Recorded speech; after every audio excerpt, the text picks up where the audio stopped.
4 orang, yang 1 orang berdiri bawa senjata laras panjang dan provokatif katanya.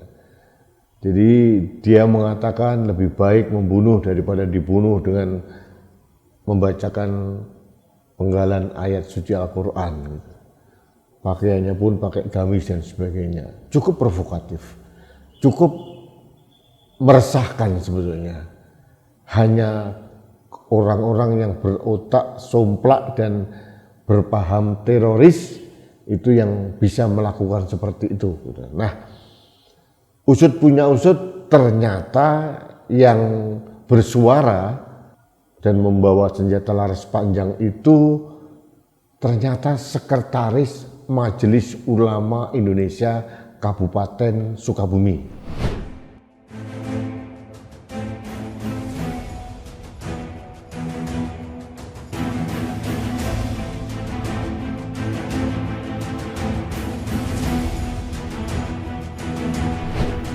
Halo sahabat Indonesia, kita bertemu kembali dalam Opini Rudy edisi hari Senin tanggal 27 Maret 2023. Sahabat Indonesia, hari Sabtu Minggu media mainstream, media sosial ramai dihiasi dengan video dan komentar-komentar yang sangat seru. Ini terkait dengan adanya video 4 orang, yang 1 orang berdiri bawa senjata laras panjang dan provokatif katanya. Jadi dia mengatakan lebih baik membunuh daripada dibunuh dengan membacakan penggalan ayat suci Al-Quran. Pakaiannya pun pakai gamis dan sebagainya. Cukup provokatif, cukup meresahkan sebetulnya. Hanya orang-orang yang berotak somplak dan berpaham teroris itu yang bisa melakukan seperti itu. Nah, usut punya usut, ternyata yang bersuara dan membawa senjata laras panjang itu ternyata sekretaris Majelis Ulama Indonesia Kabupaten Sukabumi. Namanya Ujang Hamdun. Kemarin saya membaca juga klarifikasi yang bersangkutan bahwa itu tidak benar, provokatif, tidak propaganda, itu hanyalah video konsumsi pribadi dan jamaah. Dia mengatakan sangat mencintai NKRI, macam-macam lah, dan sudah klarifikasi ke TNI Polri. Saya menanggapinya dengan pret, saya tidak percaya. Apapun yang dikatakan, apapun dalih dari Ujang Hamdun ini, tidak bisa kita terima dengan begitu saja. Saya tidak percaya seseorang atau kelompok tertentu membuat video dengan kalimat-kalimat yang provokatif hanya untuk gagah-gagahan, hanya untuk tujuan pribadi atau semacam pencitraan diri. Saya nggak percaya. Pasti ini ada tujuannya. Tujuannya adalah memprovokasi, menyesatkan jamaah mereka agar melakukan hal-hal yang seperti itu. Pertanyaan lain adalah, itu senjata mainan atau senjata beneran? Kalau Ujang Hamdun yang notabene bukan tentara, bukan polisi, mempunyai senjata, ini harus menjadi soal yang serius. Jadi saya mohon kepada Majelis Ulama Indonesia Pusat maupun Jawa Barat maupun Sukabumi serta aparat keamanan khususnya Densus 88 dan BNPT jangan percaya begitu saja dengan klarifikasi Ujang Hamdun ini. Tidak mungkin dia hanya bercanda, tidak mungkin hanya membuat video asal-asalan, tidak mungkin dia membuat video dengan mengutip ayat suci Al-Quran.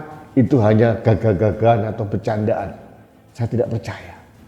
Jadi ini harus menjadi pembelajaran. Pertanyaan saya adalah senjatanya dari mana? Afiliasi dari Ujang Hamdun itu kemana saja relasinya. Tolong jangan diabaikan, klarifikasi selesai. Kita jangan mau dibodohi. Aparat keamanan, baik intelijen, polisi, Densus 88, BNPT dan sebagainya harus tuntas menelisik ini senjata asalnya dari mana. Ini senjata beneran atau mainan. Dan harus ditelisik lebih detail lagi, orang ini maunya apa. Sekali lagi, jangan kita dibodohi oleh Ujang Hamdun. Karena apa? Video yang diviralkan oleh mereka itu sudah membuat resah masyarakat Indonesia. Artinya dari sisi Undang-Undang ITE pun Ujang Hamdun dan kawan-kawan sudah memenuhi unsur untuk ditindak tegas karena menimbulkan keresahan masyarakat, terutama sahabat-sahabat kita warga Indonesia yang beragama non-muslim. Mereka merasa terancam. Ada beberapa orang menghubungi saya. Jadi saya hanya mohon sekali lagi kepada negara, jangan membiarkan benih-benih radikalisme ini merajalela. Apalagi sekarang eranya media sosial. Jadi saya harus mempertanyakan kerja intelijen, kok bisa orang seperti ini lolos. Ini juga harus menjadi PR besar bagi bagian pencegahan di BNPT maupun di Densus 88. Kok bisa orang-orang seperti ini lolos memviralkan mensrea atau maksud hatinya mereka? Karena ini berbahaya ini. Harus ditelisik jaringannya Ujang itu siapa, relasinya siapa, afiliasinya kemana. Jangan mudah percaya dengan klarifikasi dari Ujang Hamdun. Karena MUI itu bukan organisasi yang steril dari orang-orang yang berpaham terorisme. Buktinya dulu Fuad Oqbah, pengurus pusat MUI juga ditangkap sama Densus 88. Jadi sahabat Indonesia, kita harus bersuara. Jangan sampai orang-orang seperti Ujang Hamdun ini memprovokasi kita. Kita harus melawan. Kita harus mengingatkan aparat keamanan negara, jangan mudah terperdaya, tertipu dengan klarifikasi-klarifikasi yang menurut saya tidak masuk akal. Jangan hanya karena dia sekretaris MUI terus bebas lolos begitu saja. Harus diusut tuntas. Yang utama adalah intensnya apa, afiliasinya kemana, senjatanya itu asli atau palsu, harus diusut tuntas dan rakyat Indonesia berhak tahu dan tidak boleh ditutup-tutupi. Karena apa? Apa yang dilakukan oleh Ujang Hamdun sudah jelas terang benderang membuat resah masyarakat Indonesia.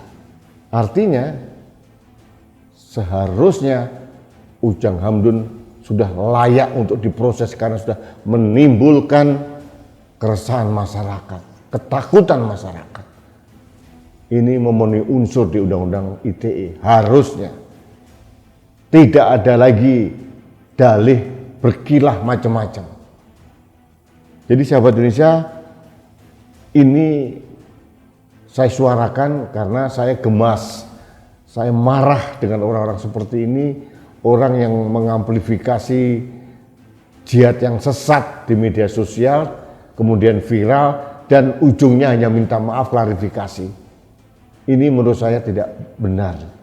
Kalau ini dilakukan oleh orang lain yang bukan pengurus MUI, apakah bisa diterima? Jadi sekali lagi saya katakan, jangan percaya begitu saja dengan klarifikasi Ujang Hamdun.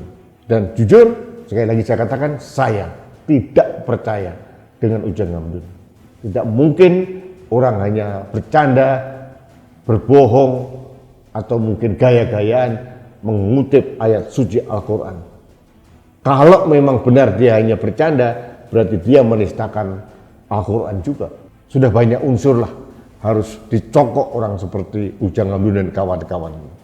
Rakyat menunggu Pak Densus 88, rakyat menanti penjelasannya Pak Kepala BNPT, dan aparat negara yang lain. Jangan rakyat dinabubukkan lagi dan kemudian ada informasi yang sangat krusial kemudian hanya disimpan rapat dan nanti kalau meledak rakyat juga yang sengsara. Jadi kami menunggu klarifikasi dan tindak lanjut dari aparat keamanan negara. Baik sahabat Indonesia, terima kasih Anda telah mengikuti Opini Rudy. Kita bertemu kembali dalam Opini Rudy selanjutnya. Salam satu Indonesia, salam Pancasila, saya Rudy S. Kampung.